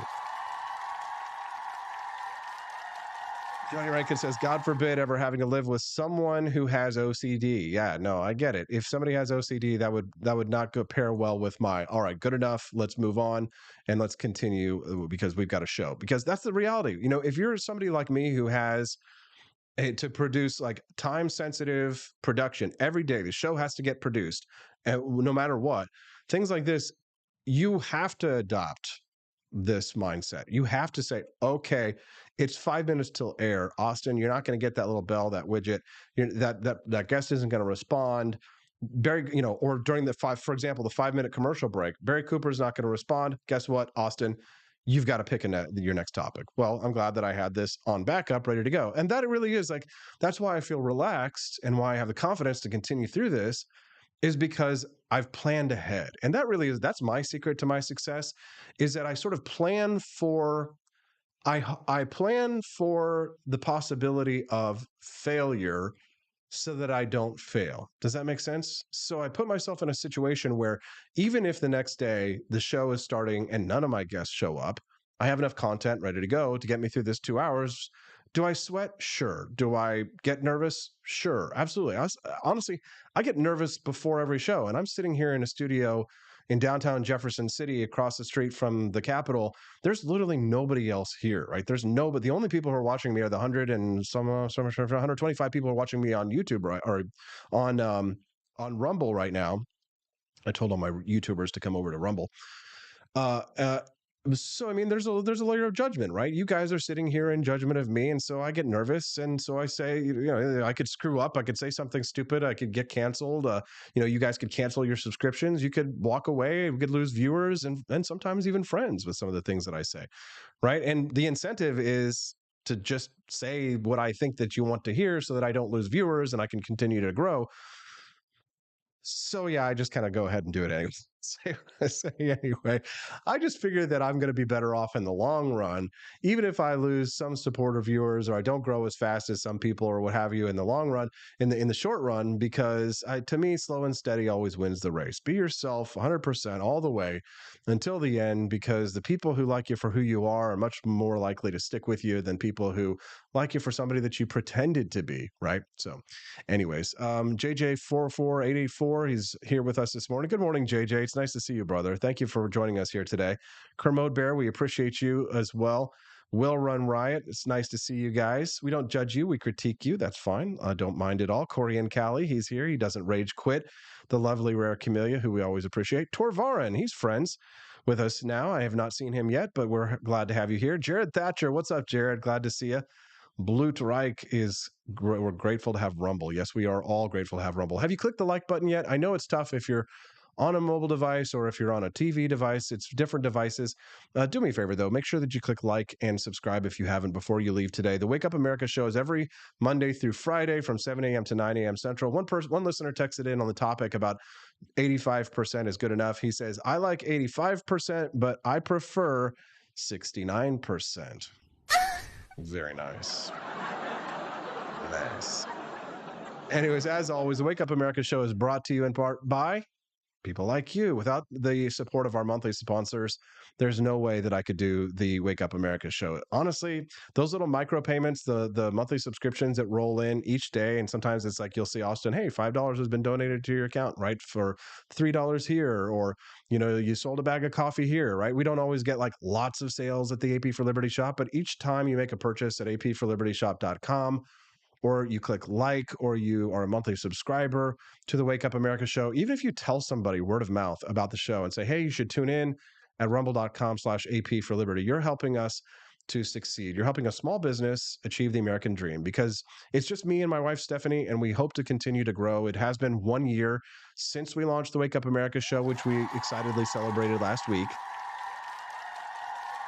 And just as I promised you a year ago, I will continue to bring you the best guests, better content, and the absolute best in morning talk news. I hope that we will become your destination go-to in the mornings. every Monday through Friday from 7 a.m. to 9 a.m. Central Time. And we usually cut it off right about now. All right. Anything else? Have we covered all the bases? Did I do okay tap dancing when my guest disappeared on me? He's in Manila in the Philippines. He's probably on a beach somewhere. And you know what? I don't blame him. Barry Cooper's a good guy. I'm not mad at him. It is what it is. Camellia did an awesome job. Joe Walsh, I know, annoyed the hell out of you. I know you guys can only take a little bit of that, but it is good to hear sometimes what people who have Trump arrangement syndrome are thinking, because guess what? It's going to be Trump versus Biden. I'm calling it. That's what it's going to be, right? I may not vote for Trump in the primary, but I think he's probably going to win, right? He doesn't. I guess Joe Walsh doesn't like Vivek either.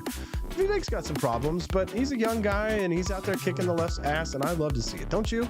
Give a like on the stream for Vivek. You know, it's nice to see. We need a bench. We need, somebody. We need to be bringing up our bench. Drummer Goy, Jody Rankin. Nice to see you, Drummer Goy. That's a funny name.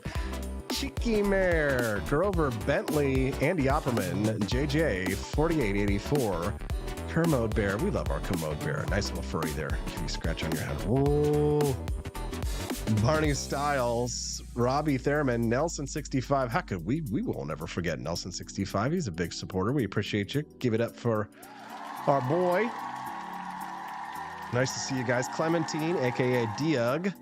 Andy Opperman. Did I say Andy yet? Bitch Mobile. Love that name. Joni Rankin. KV Andy. Sign of Jonah. He was being a good sport earlier today. Appreciate that. Richard Bell. Clementine. Sign of Jonah. David Lee. Heartland Okie. Nice to see. See, when you stick around to the end, you get to hear your name say it on the stream. Appreciate you guys. We'll see you tomorrow. We don't want to miss a single episode. It's Wednesday, so it's big brain time with Judge Napolitano. So we'll see you tomorrow on the Wake Up America Show at wakeupAmericaShow.com. Bye, KB Andy. Bye, Bitchmobile. Bye, Torvarin. See you tomorrow, Robbie. Have a good one, guys. Whee!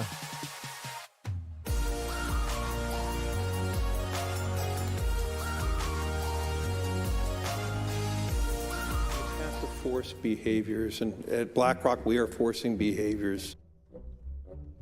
Mao ordered his citizens to throw off the four olds.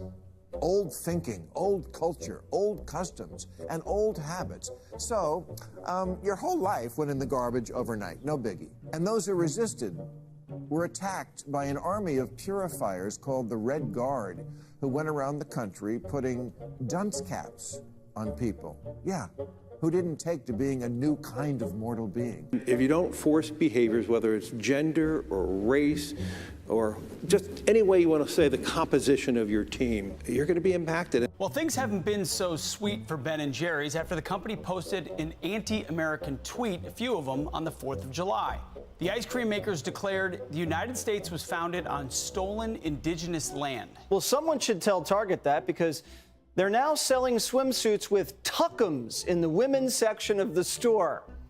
And they even have a line just for kids. Yeah, we're going to reach out to Ben & Jerry's and ask them how they can live with themselves as they operate a multi-billion-dollar company on stolen land while declaring other people give up their so-called stolen land. This is the child section. This is literally the kids section. I'm next to a literal onesie that says whatever the hell that means. We have glad you came out, and I'm so happy that you're queer. In the kids section. Are you kidding me? I'm sorry, but pride and toddler don't belong in the same sentence. Good news! Starbucks will offer its workers reimbursement of travel expenses related to accessing abortion and gender-affirming procedures. Kyle Rittenhouse was seen wearing a Black Rifle Coffee Company shirt, and they wanted to distance themselves from that individual. Key employees at the company also were donating to Democrats. Hafer doubled down on throwing many in his base under the bus, describing them as racist and a repugnant group of people.